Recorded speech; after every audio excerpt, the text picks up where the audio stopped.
Hello friends, स्वागत है आपका हमारे चैनल अपडेट ऑनलाइन 02 पे। दोस्तों, इस वीडियो में हम बात करने वाले हैं कि उत्तराखंड पुलिस कांस्टेबल का जो वैकेंसी निकला है, इसके लिए आप ऑनलाइन आवेदन कैसे कर सकते हैं। इस वीडियो में आपको स्टेप बाय स्टेप इसी के रिगार्डिंग आपको जानकारी दी जाएगी। साथ ही हम आपको एक लाइव फॉर्म फिलअप करके भी दिखलाएंगे कि कैसे आप इसके लिए आवेदन कर सकते हैं। इसकी जो ऑनलाइन की प्रक्रिया है वह 8/11/2024 से शुरू कर दी गई है और 29/11/2024 तक जो है ये चलेगी और 2000 पदों पे जो है ये वैकेंसी निकाली गई है। तो चलिए चलते हैं अपने कंप्यूटर स्क्रीन पे और स्टेप बाय स्टेप आपको दिखाते हैं कि कैसे आप इसके लिए ऑनलाइन आवेदन कर सकते हैं। वीडियो आपको पसंद आएगा तो वीडियो को लाइक शेयर जरूर कीजिएगा और आने वाली तमाम अपडेट्स की जानकारी के लिए हमारे चैनल को सब्सक्राइब कीजिएगा। इसको अप्लाई करने के लिए सबसे पहले आपको इसके ऑफिशियल वेबसाइट पे चले आना है, जिसका लिंक आपको डिस्क्रिप्शन बॉक्स में भी देखने को मिल जाएगा।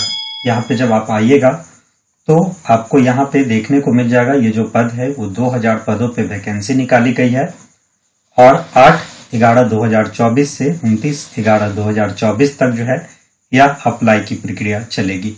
टोटल जो आपका फॉर्म है वो 5 स्टेप में भरा जाएगा। सबसे पहले आपको अपना पर्सनल जानकारी देना होगा, इसके बाद एजुकेशन क्वालिफिकेशन देना होगा, फिर आपको अपना जो फोटो है वो अपलोड करना होगा, इसके बाद आपको अपना पेमेंट करना है, फिर उसका प्रिंट आउट निकाल कर रख लेना है। तो ये 5 स्टेप में टोटल फॉर्म जो है फिलअप किया जाएगा। जब आप इस सभी को देखते हुए सबसे नीचे जब जाइएगा तो यहाँ पे देखिएगा अप्लाई नाउ का ऑप्शन है, सिंपली इस पे क्लिक करेंगे, थोड़ा वेट करेंगे, आपके पास इस तरीके से एक पेज खुलकर आ जाएगा जहां पे कुछ जरूरी जानकारी दी गई है, इसके बारे में आपको बतानी है। सबसे पहले यहाँ पे पूछता है क्या आपने होमगार्ड के पद पर 3 वर्ष की अनियमित सेवा पूर्ण कर ली है।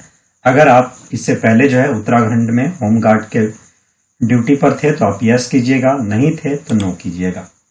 इसके बाद आप अपना नाम लिखिएगा, फिर अपने पिताजी का नाम लिखिएगा। जो महिला कैंडिडेट हैं वो अपने हस्बैंड का नाम लिख सकती हैं। इसके बाद आप अपनी माताजी का नाम लिखिएगा, जो भी आपका जन्म तिथि है उसको आप डालिएगा। इसके बाद आप अपने लिंग का चयन कर लीजिएगा। इसके बाद आप वैवाहिक हैं तो मैरिड डालिए, अगर वैवाहिक नहीं है, शादी नहीं हुआ है तो अनमैरिड सिलेक्ट कीजिए। इसके बाद जब आप नीचे आइएगा तो आपको नेशनलिटी सिलेक्ट करनी है, तो आप इंडियन है तो इंडियन सिलेक्ट कीजिए, या नीचे जो ऑप्शन दिए गए हैं इसमें अगर आप हैं तो उसको सिलेक्ट कर सकते हैं। इसके बाद जब आप नीचे आइएगा तो यहाँ पे पूछता है कि क्या आपका नाम उत्तराखंड राज्य में स्थित जिले सेवायोजन कार्यालय में पंजीकृत है, मतलब आप जो है उत्तराखंड स्टेट में कोई जॉब कर रहे हैं, किसी तरह का एम्प्लॉय है। अगर है तो यस करेंगे, नहीं है तो सिंपली नो करेंगे। क्या आप किसी नौकरी में कार्यरत हैं, अगर आप कहीं एम्प्लॉय हैं तो यस करेंगे, नहीं है तो नो करेंगे। इसी के बाद आपसे यहाँ पे पूछता है क्या आपने उत्तराखंड राज्य में स्थित किसी मान्य प्राप्त संस्थान से हाई स्कूल या इंटरमीडिएट उत्तीर्ण किया है। अगर आप उत्तराखंड से पास आउट हैं तो यस करेंगे, अदरवाइज नो कर देंगे। इसके बाद जो है नीचे की जानकारी फिर आपसे पूछता है कि आपके पिताजी उत्तराखंड में कार्यबल में है या नहीं, तो यस या नो में जानकारी दे सकते हैं। उसी तरीके से फिर नीचे यहाँ पे पूछता है कि आपके पिता या पति, माता पिता राज्य सरकार अर्थ सरकारी संगठन के नियमित कर्मचारी हैं। अगर आपके फैमिली में कोई ऐसा है, मम्मी पापा या कोई जो उत्तराखंड में काम करे तो यस करेंगे, अदरवाइज नो करेंगे। तो इसका आपको जवाब अपने तरफ से यस या नो में देना है। इसके बाद आपसे पूछता है कि आप उत्तराखंड के निवासी हैं, अगर हैं तो यस करेंगे, अदरवाइज नो कर देंगे। इसके बाद आप किस श्रेणी से आते हैं, तो ध्यान रखिएगा जब भी आप उत्तराखंड के निवासी नहीं होंगे तो आप जनरल कैटेगरी के अंदर में ही आइएगा, या किसी भी राज्य में आप जब फॉर्म फिलअप करें आप उस राज्य के निवासी नहीं हैं तो आप जनरल कैटेगरी में ही आते हैं, तो जनरल का चयन करेंगे। इसके बाद जो भी आपका ईमेल आईडी है उसकी जानकारी देंगे, अपने ईमेल आईडी को कंफर्म करेंगे। फिर जो आपका मोबाइल नंबर है उस मोबाइल नंबर को डालेंगे, मोबाइल नंबर को कंफर्म करेंगे। इसके बाद जो भी आपका एड्रेस है वो एड्रेस डालेंगे। फिर आपका दूसरा कोई एड्रेस है जो लोकेलिटी है उसकी जानकारी देंगे। फिर जिस भी राज्य से आप आते हैं उस राज्य का आपको चयन करना है। जिस भी डिस्ट्रिक्ट से आते हैं उस डिस्ट्रिक्ट का चयन करना है। जो भी आपका विलेज है या शहर है उसकी जानकारी देंगे। जो आपका पिन कोड है वो पिन कोड डालेंगे। अगर आपका क्रॉसपॉन्डेंस एड्रेस परमानेंट एड्रेस सेम है तो इसको टिक कीजिएगा, ये ऑटोमेटिक फिल हो जाएगा। अगर दोनों अलग हैं तो फिर इसकी जानकारी आपको देनी होगी। इसके बाद आप नीचे आइएगा तो आपको एक पासवर्ड क्रिएट करना होगा। पासवर्ड क्रिएट करते समय ध्यान रखिएगा जो आपका पासवर्ड है वह 8 डिजिट से ज्यादा और 20 डिजिट 20 डिजिट से कम होना चाहिए, और जिसमें कम से कम एक जो है अपर केस बड़ा लेटर, एक छोटा लेटर, कोई नंबर या स्पेशल कैरेक्टर, ये सभी को मिलाकर जो है आपको एक पासवर्ड क्रिएट करना है। और नीचे अपने पासवर्ड को कंफर्म करेंगे। ये जो कैप्चा दिया हुआ है इस कैप्चा को डालेंगे और सबमिट वाले ऑप्शन पे क्लिक कर देंगे। अब आपकी सारी जानकारी आपके सामने इस तरीके से खुलकर आ जाएगी। आप अपनी जानकारियों को एक बार चेक कर लीजिएगा। अगर आपको लगता है कि आपकी दी गई सभी जानकारी सही है तो नीचे 2 ऑप्शन दिया गया है, इस पे क्लिक करेंगे। अब ऊपर वाले ऑप्शन में ध्यान दीजिएगा, इसमें लिखा हुआ मैंने पंजीकरण फॉर्म में दर्ज किए गए सभी विवरण सही डाले हैं, तो ऊपर वाले को क्लिक करेंगे। और अगर आप बदलना चाहते हैं तो नीचे वाले को क्लिक करेंगे। मेरे केस में सभी जानकारी सही है, हम ऊपर वाले को टिक करेंगे। फिर सबमिट का ऑप्शन है जिसपे आप सिंपली क्लिक कर दीजिएगा। थोड़ा सा वेट करेंगे। फॉर्म भरते समय यहाँ ध्यान दीजिएगा, यहाँ जितने भी यस या नो में ऑप्शन दिए गए हैं इसमें कम से कम आपको एक को यस करना अनिवार्य होगा। तो इस बात का ध्यान दीजिएगा जब आप फॉर्म भरेंगे तो जो भी यस या नो में जानकारी है इसमें कोई एक ऐसा ऑप्शन होना चाहिए जो आपके केस में जो है उत्तराखंड से मैचेबल हो। तो इस बात का ध्यान देते हुए इस फॉर्म को फिलअप कीजिएगा।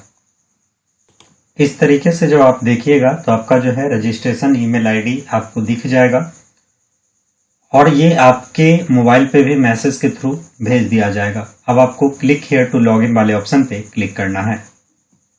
अब यहाँ पे आप अपना मोबाइल नंबर या ईमेल आईडी डालेंगे, जो एक पासवर्ड आपने क्रिएट किया था उस पासवर्ड को डालेंगे, ये जो कैप्चा दिया हुआ है इस कैप्चा को डालेंगे और लॉगिन वाले ऑप्शन पे क्लिक कर देंगे।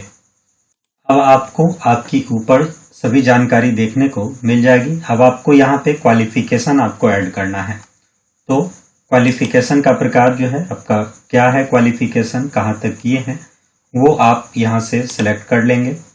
इसके बाद आपका जो स्कूल या डिग्री है वो क्या है, जैसे हमने यहाँ ग्रेजुएशन सेलेक्ट किया तो ग्रेजुएशन में हमने क्या किया है उसकी जानकारी यहाँ पे देनी है।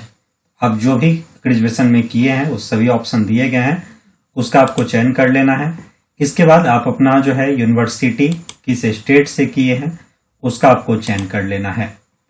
फिर आप किस बोर्ड से पास आउट हैं वो आप यहाँ देख लीजिएगा और अपने अकॉर्डिंग उसका चयन कर लीजिएगा। इसके बाद जो है date of issue final marksheet, कितने तारीख को आपका जो है फाइनल मार्कशीट इशू किया गया था उसकी जानकारी आपको यहाँ पे सिलेक्ट कर लेनी है। इस तरीके से यहाँ पे अपना जो है सिलेक्ट कर लीजिएगा। फिर जो आपका सब्जेक्ट है वो कौन सा सब्जेक्ट है वहां से चयन करेंगे। इसके बाद जो है जो आपका विषय है वह क्या है वो आप यहाँ से सिलेक्ट कर लीजिएगा।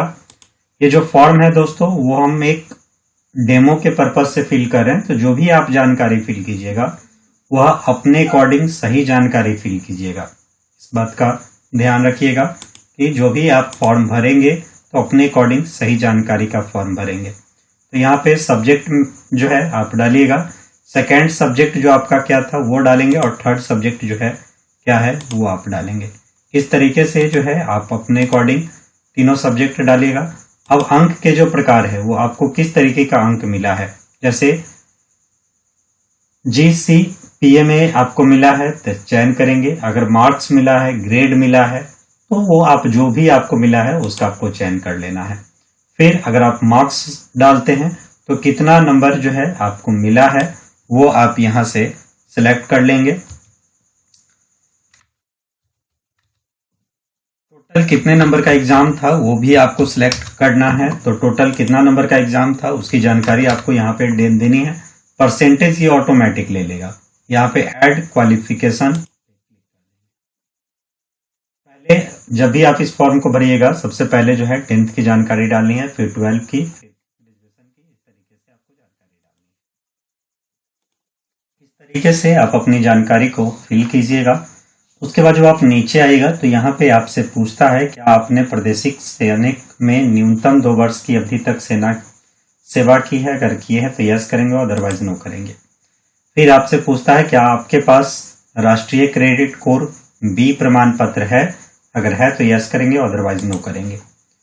फिर आपसे पूछता है क्या आपके पास हिल सर्टिफिकेट है। अगर है तो यस करेंगे, अदरवाइज नो करेंगे।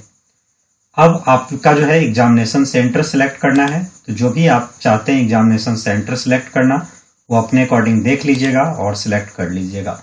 आप टोटल 2 एग्जामिनेशन सेंटर सिलेक्ट कर सकते हैं, दोनों का आपको चयन करना है। इसके बाद आपसे पूछता है कि आपके खिलाफ कोई आपराधिक मामला है। अगर आपके ऊपर कोई केस चल रहा है तो यस करेंगे, अदरवाइज इसको नो करेंगे। उसके बाद आपसे यहाँ पे पूछता है अन्य राज्य लोक सेवा आयोग परीक्षा चयन, तो आपको कभी ब्लैकलिस्ट किया गया तो सिंपली आपको यस या नो में चयन करना। ध्यान दीजिएगा इस दोनों में आपको नो ही कीजिएगा तो ज्यादा अच्छा है। इसके बाद जो है आपका आईडी प्रूफ जो है आपको देना है। तो जो भी आप अपना आईडी प्रूफ देना चाहते हैं उसका आपको चयन कर लेना है। इसके बाद आईडी प्रूफ का जो संख्या है उसको डालना है और कंटिन्यू वाले ऑप्शन पे क्लिक करना है। जैसे ही आप उसको डालने के बाद कंटिन्यू कीजिएगा, अब आपका जो है पिक्चर अपलोड करने का ऑप्शन आएगा। पिक्चर अपलोड करते समय कुछ बातों का ध्यान रखिएगा। जो आपका फ्रंट फेस है वह 250 से 200 पिक्सल के बीच में होना चाहिए। सिग्नेचर जो है वह 150 से 100 पिक्सल के बीच में होना चाहिए। और ये जो पिक्चर है वह रंगीन होना चाहिए, तो इस बात का ध्यान रखेंगे। अपलोड करने के लिए सिंपली आपको चूज फाइल वाले ऑप्शन पे क्लिक करके अपना पिक्चर और अपना सिग्नेचर अपलोड करना है, फिर कंटिन्यू वाले ऑप्शन पे क्लिक करना है। अब आपके पास यहाँ पे टिक करने का ऑप्शन आ जाएगा, सिंपली आप टिक करेंगे और कंटिन्यू वाले ऑप्शन पे क्लिक कर देंगे। थोड़ा वेट करेंगे। अब आपकी सारी जानकारी आपके सामने खुलकर आ जाएगी। सभी जानकारियों को पढ़ लीजिएगा। अगर आपको लगता है कि आपके द्वारा दी गई सभी जानकारी सही है तो आपको सिंपली यहाँ पे कंटिन्यू करना है, दोनों को टिक करेंगे और प्रोसीड वाले ऑप्शन पे क्लिक कर देंगे। लेकिन अगर आपको लगता है कि आपके द्वारा दी गई कोई भी जानकारी गलत है तो बैक एंड एडिट का ऑप्शन है, जहाँ पे जाकर आप अपना जो है फॉर एडिट कर सकते हैं। मेरे केस में सभी जानकारी सही है, हम यहाँ प्रोसीड करेंगे। आपको थोड़ा सा वेट करना है। अब यहाँ पे 300 का जो है आपको राशि भुगतान करना होगा। सिंपली आपको यहाँ पे पे नाउ वाले ऑप्शन पे जाकर इसको पेमेंट के लिए आप अपना जो है card, credit card, debit card, e wallet किसी भी माध्यम से जो है आप अपना पेमेंट कर सकते हैं।